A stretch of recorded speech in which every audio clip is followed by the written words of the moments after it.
Hi guys, Puddin here with a teamwork video for you. Today I am divvied up with the Sneaky Snake and the real Tugboat, both from APAC and of course myself. Now Tugboat's in a Missouri, Sneaky's in a Z-46, and I am in my Freddy. Now for those of you that do not know, I run a full secondary build on my Frederick, and Sneaky runs a Torp Reload hybrid. I believe he runs basic fire training to help out his guns, to where I believe mine is a full torpedo boat. Now the plan is to go to A. I'm giving a CV a little bit crap in chat because I was kind of bored. We were on we had a bunch of fairly good games, so I was in a fairly decent mood. Now Sneaky speeds boost to A, and while I may not agree with this decision, it does help him get to the cap first. He does have hydro, he does have a smoke. His torps will guaranteed to be loaded by the time he gets there, but it gives him the advantage. It gives us the advantage that we are capping it first. I play a little bit more cautiously sometimes in my destroyers because I like them to get on first, let them feel comfortable, and then come in for the kill. Sneaky's a little bit more aggressive. Now, obviously we are all in voice comms. We are all deciding on, our game plan as Sneaky gets spotted by the enemy Fletcher and he uses AP. Now, if you did not know, the German destroyer AP can do some very serious damage to any ship that is broadside. Sneaky is dropping torps on the battleship, not the DD, but he's really Sneaky's not going to be sticking around in his smoke. He's gonna push out a little bit, get his smoke cloud a little bit bigger, and then he's gonna slow down and just move back and forth, pelting ships. Now he's trying to get a fire on this Izumo, get his damage cam out, because if he gets a torp hit, the flood is going to be very, very hurtful to the gentleman. Now the way you can tell if a gentleman's dam cam is out and if you can't see him is if you have the damage indicator on, you can see how it's still going up, which means he's probably got flood and a fire. Sorry about that. On the gentleman. Now, because Sneaky was so aggressive, he was able to get the camp, but the other thing was he positioned himself so he can use both of his rear guns. That is the difference between this one and I believe the Z-52 is the Z-52 has two forward guns and the 46 has two rear mounted guns. Now it looks like he might have gotten a flood or something on something else, because that Azuma doesn't look like it was dealing or taking a lot of damage. Now, you can clearly see the Fletcher still in the area just by these torpedoes. I'm pushing in fairly aggressive. Tugboat is quickly following us. Now that we, for the most part, have a secured, our game plan is going to be quickly mop up the Suzumo and then hightail it over to B.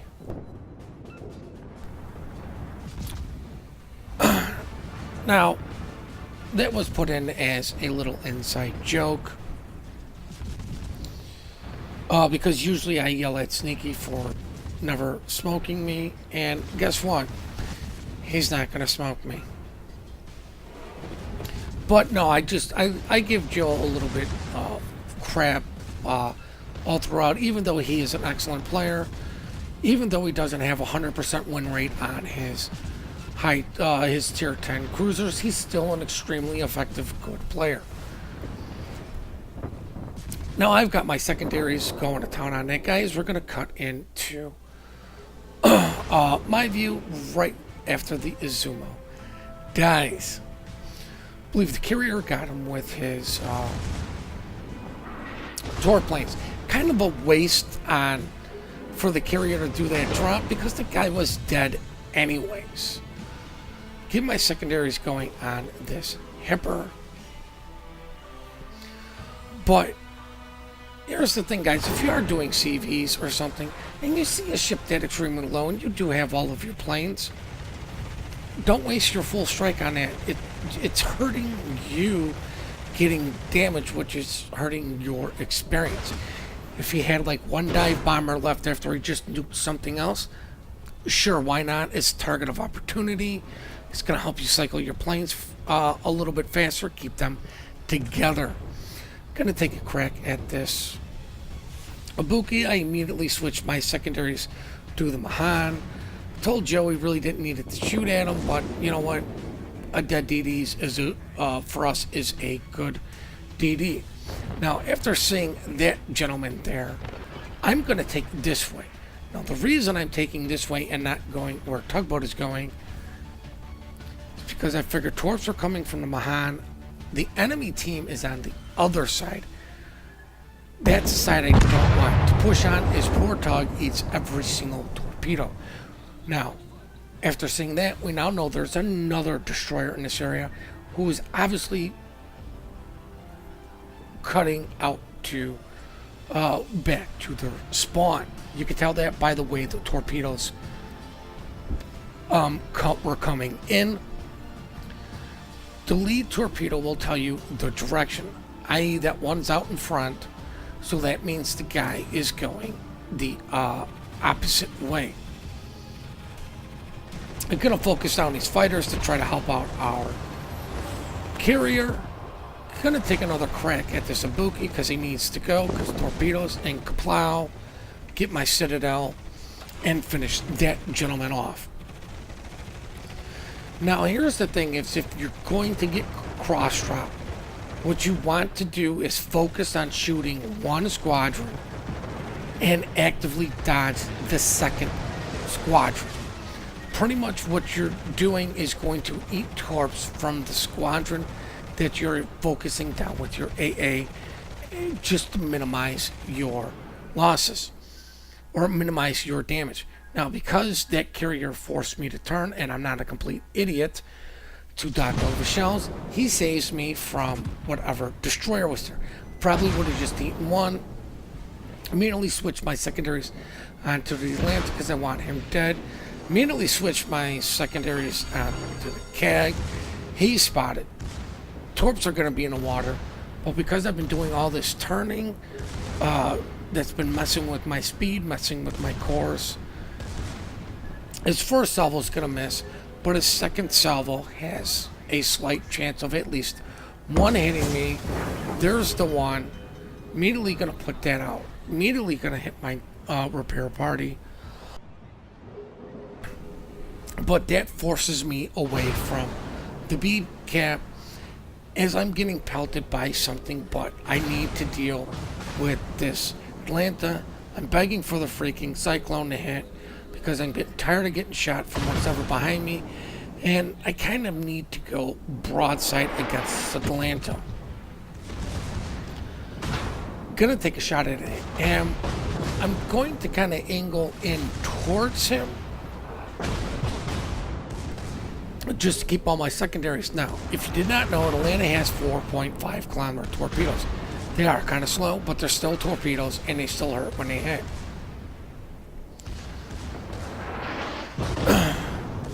No, I'm just, obviously I'm waiting for my guns to reload. Need to finish off this Atlanta, get a nice hit. The secondaries are going to finish him off. Immediately switch my secondaries to the Kagero. I'm extremely low health. Now, probably in hindsight, messing with the carrier early on might not have been the best thing, but see, this is where the he's going to cross drop. I'm focusing down on one squadron, but I'm going to maintain my turn because of the second squadron. I eat 2 torpedoes. I'm on a sliver of health. Luckily, my AA was able to deal with the second, or with the one that I focused down, and he brought in both of his dive bombers. He should have held his dive bombers off. He would have easily killed me, as I barely made it out of that engagement alive. Sneaky's got his hydro running. I believe he knew there was a Missouri here, which is why he's using this island. He's getting up close personal. He wants to get the gentleman on his hydro. He's got 28 seconds till his torps are reload. Now, I believe the hydro on the Missouri is 35 seconds. So, depending on when this gentleman hit it, and I believe by the accounts of Sneaky's torps reload, it was as soon as he got spotted.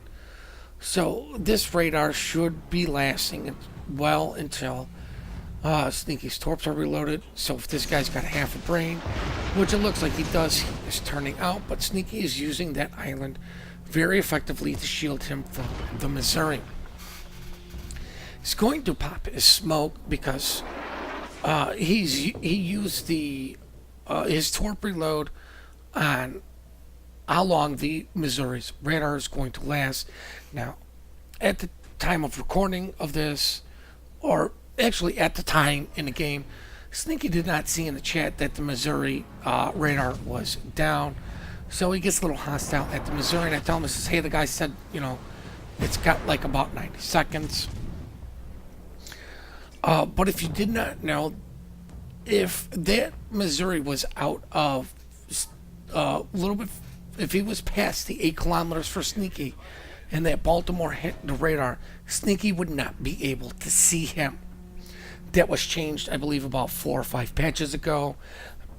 I'm not 100% sure, but that is something that was in a patch notes. So that is why you really should read all the patch notes when they do come out, instead of just watching the short little video with Dasha. Now, I'm coming back to the fleet because, well, it's a Baltimore. I need AA. I'm hurting real bad. The carrier's bringing planes in on me as Sneaky is shooting AP at a broadside cruiser. But you can see about that, he's doing about 3,000 damage with his AP. While this is DD AP, it's still German AP, so it will do a lot of damage. I get my secondaries and finish off the Missouri for Sneaky. The carrier comes in, finishes me off. I believe he drops his full load on me. I'm not 100% sure. But Sneaky nails his speed boost. And what he's trying to do is get this gentleman to stay broadside for the Baltimore. But unfortunately, Joe wasn't able to send off torps to keep the gentleman broadside. Now, he's sending torps where he thinks he's going to go. But unfortunately for Snipes, he turns back in anticipation for his torpedoes. The Donskoy makes the right move by shooting at Sneaky. But this is the difference between the Z-52 and the Z-46s. You have both guns.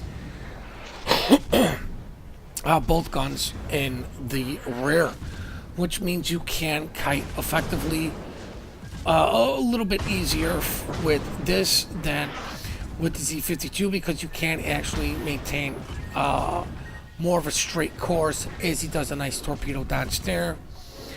He pops smoke. I call him an idiot for popping smoke in front of a Donskoy. I'm like, he's got radar, idiot. He's like, yeah, I know, but he needed something. He just needed that little break in between. As he finishes off the Donskoy. Now, while all this was going on, our last cruiser live, I don't even, whatever, is going after the enemy carrier. Now, Sneaky gets pissed off about this, and he's kind of going off a chat. And I said, no, it's the smart move. It's the correct move. He needs to do it because we are so far behind on points. CV is worth the most points. The guy's already wasted all of his freaking time anyways. he might as well finish what he started. Now, our carrier, on the other hand, is going to send all of his planes all the way over to the enemy carrier instead of just letting our cruiser deal with it. Sneaky sent the torpedoes where he believes the battleship's going to go, but because his torque tubes got incapacitated, they're not on the same cooldown. But I do believe this battleship does have his hydro running. What the carrier should have done here was go after this battleship. Even though it's a higher tier, doesn't matter what tier you are, a flood is a flood, a fire is a fire.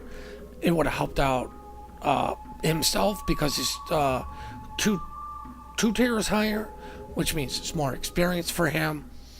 Would have helped out Sneaky a little bit because right now this is nail biter. It's all down to if this carrier dies now. But as you see, Sneaky gets a flood on him.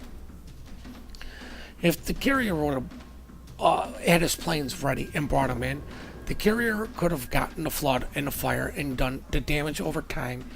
And, we kind of wouldn't be in this position to where he now has to bring in planes one at a time. Sneaky's using the island for cover because the planes are spotting for him. This carrier, I believe, or the battleship is going to take a pop shot in the general direction. Now, I told Sneaky at the time, I said, hey man, you should have just stuck with HE, get the fire, then switch to AP, get the damage over time. I know we need this guy dead, but we really need, get that fire, let the fire help you kill this guy faster. Our carrier is bringing in his final torpedo wave and is going to get the kill on this guy. Now the post-battle results. I did 100,000 damage, got a devastating strike, close quarters expert, shot down 36 planes, 3 ships sank, 3 citadels, assisted in a base cap, got 148 secondary hits with 20 shells coming in, and I got second place with base experience of 1900. Sneaky got first place with just under 3,000 base experience. Now, out of my 100,000 damage, 76,000 come from main batteries, all of that AP, 15,000 from the high explosives, and 8,000 from the fires they did set, and I had a potential damage of 2.6 million. I made some money.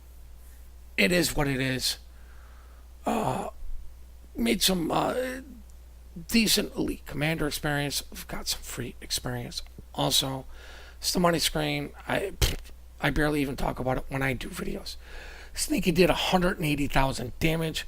Confederate, high caliber, 4 ships sank, 3 floods, 5 fires, 2 solo caps, 5 torpedo hits, 360 main battery hits, a grand total of 11,000 experience, and oh look, we already know Sneaky got first place, just under 3,000. Sorry about that, guys. Now, out of Sneaky's damage, 103,000 coming from his main batteries, 27 from high explosives, 76 from armor piercing, 52,000 from torpedoes, and 25,000 from the pretty much just the fires. I hope you guys really did enjoy this video. We do appreciate all the support you guys do give us. Please keep your replays coming in. We really do enjoy them. The email is in the description down below. Please remember, we are quick to report, slow to compliment. Please hit that like and subscribe button, and have yourselves one heck of a great day.